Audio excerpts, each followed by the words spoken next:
L निनोच्या प्रभावामुळे यंदा एकंदरीतच कमी पाऊस पडण्याची शक्यता आहे। त्यामुळे राज्यातल्या धरणांमधून शेतीसाठी देण्यात येणारे पाणी बंद करण्याचे आदेश जलसंपदा मंत्री राधाकृष्ण विखे पाटील यांनी दिलेले आहेत। धरणातलं पाणी हे पिण्यासाठी राखीव आहे आणि 31 ऑगस्ट पर्यंत ते राखीव ठेवण्यात यावं अशी सूचनाही त्यांनी केलेली आहे। या पार्श्वभूमीवर राज्यातल्या धरणांमध्ये एकूण किती पाणीसाठा उपलब्ध आहे, तो किती दिवस पुरेल, राज्यावर दुष्काळाचं सावट येणार का, या सगळ्या गोष्टी सांगतेय। त्यासाठी व्हिडिओ शेवटपर्यंत नक्की पहा। पहिलं म्हणजे सद्यस्थितीत राज्यातल्या धरणांमध्ये एकूण किती पाणी आहे, तर त्यासाठी राज्यात एकूण किती धरणं आहेत ते पाहू आणि मग त्यातला पाणीसाठा पाहू।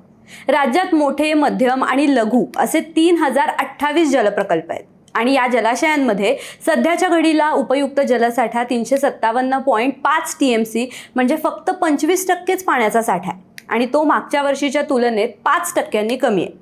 पण राज्यातल्या कुठल्या भागात किती पाणीसाठा आहे ते आपण डिटेलमध्ये पाहूया।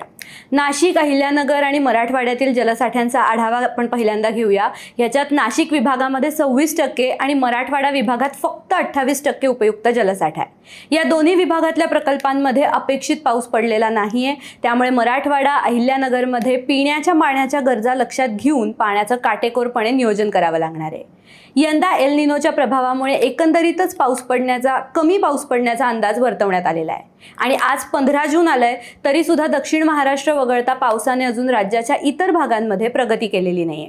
त्यामुळे सध्या 20 जिल्ह्यातल्या 3500 गावं आणि वाड्यांना अजूनही 1003 टँकर्सने पाणी पुरवठा सुरू आहे। त्यामुळे पावसाने लवकर हजेरी न लावल्यास राज्यात पाणी टंचाईची गंभीर समस्या उद्भवू शकते। आता राज्यात सर्वाधिक टँकर्स कोणत्या जिल्ह्यात जात आहेत ते सुद्धा पाहूया। सध्या छत्रपती संभाजीनगरमध्ये 218 टँकर्स जात आहेत, त्यानंतर नाशिकमध्ये 137 टँकर्स, अहिल्यानगरमध्ये 123 टँकर्स, पुण्यात 95 टँकर्स, साताऱ्यामध्ये 91, जालन्यामध्ये 72, ठाण्यामध्ये 40, पालघरमध्ये 38, यवतमाळमध्ये 34 तर सोलापूरमध्ये 15 टँकर्स जात आहेत। यानंतर राज्यातल्या मोठ्या, मध्यम, लघु जलप्रकल्पांमध्ये एकूण किती पाणीसाठा आहे ते सुद्धा पाहूया।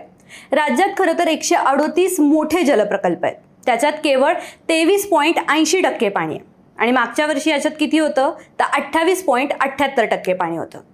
त्यानंतर राज्यात 264 मध्यम आकाराचे जलप्रकल्प आहेत। यात सध्या किती पाणी आहे तर 30.52% पाणीसाठा आहे आणि मागच्या वर्षी हा पाणीसाठा होता 39.61%।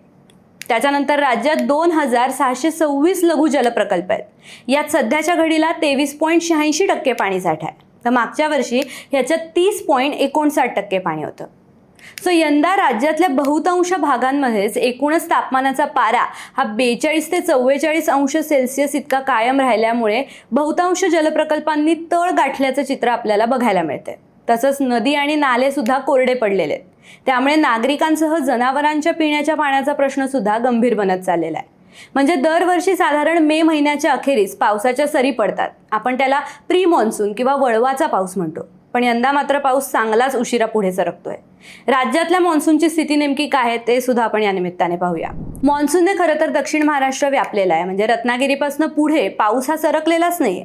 रत्नागिरीपासून पुढे पावसाच्या प्रवासात अडथळे निर्माण झालेत।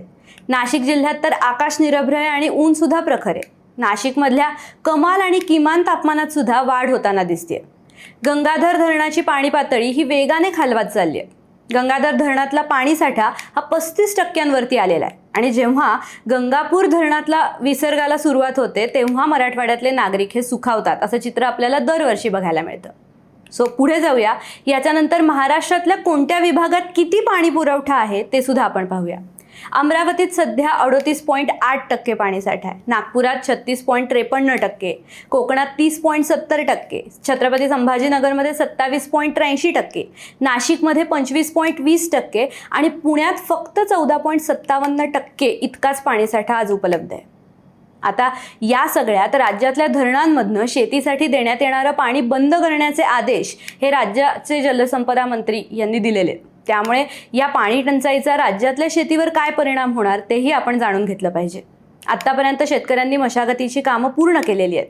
आर्द्रा नक्षत्रामध्ये समाधानकारक पाऊस पडेल आणि पेरण्या करता येतील अशी आशा आता शेतकऱ्यांना लागलेली आहे। तर आर्द्रा नक्षत्र कधी लागतंय तर आर्द्रा नक्षत्र 22 जूनला लागतंय। या नक्षत्रात पाऊस झाला तर पेरण्या करता येतील, नाहीतर खरीप हंगाम वाया जायची भीती वर्तवली जाते। खरीपामध्ये सोयाबीन, बाजरी, मूग अशी पिकं घेतली जातात। पण पावसाअभावी खरीपातल्या या पेरण्या ही पिकं धोक्यामध्ये आलेली आहेत। राज्यात जूनच्या पहिल्या आठवड्यात किंवा पंधरवड्यात मुगाची पेरणी होते।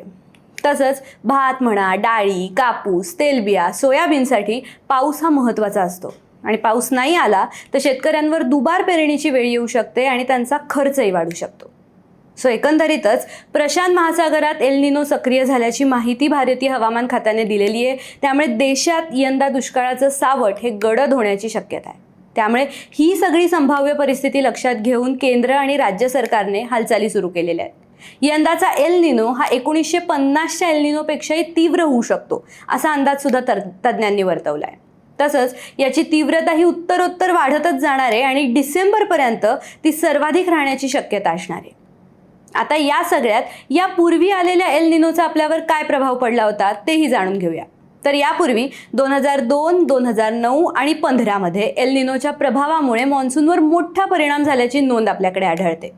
भारतातल्या अनेक राज्यांमध्ये एकूणच कमी पाऊस त्यावेळेस पडला होता आणि याचा शेतीवरही ऑब्व्हियसली परिणाम झाला होता। काही भागात तर दुष्काळजन्य परिस्थिती निर्माण झाली होती आणि यंदाही एल निनोची तीव्रता वाढत असल्याने चिंता व्यक्त केली जाते। त्यामुळे देशातल्या काही भागांमध्ये उशिराने पाऊस पोहोचेल, काही भागात सरासरीपेक्षा कमी पाऊस पडेल, तर काही भागांना अतिवृष्टीचाही सामना करावा लागू शकतो असा अंदाजही तज्ज्ञांनी वर्तवलाय। पावसातला हा असमतोल कृषी क्षेत्रासाठी आव्हानात्मक ठरू शकतो। याचे पुढचे अपडेट्स आम्ही तुमच्यापर्यंत घेऊन येऊच। तुर्तास इथेच थांबूया। तुमच्या भागात पाण्याची परिस्थिती काय आहे कमेंट करून आम्हाला नक्की सांगा आणि अशाच वेगवेगळ्या विषयांसाठी पाहत रहा ऑडी वन।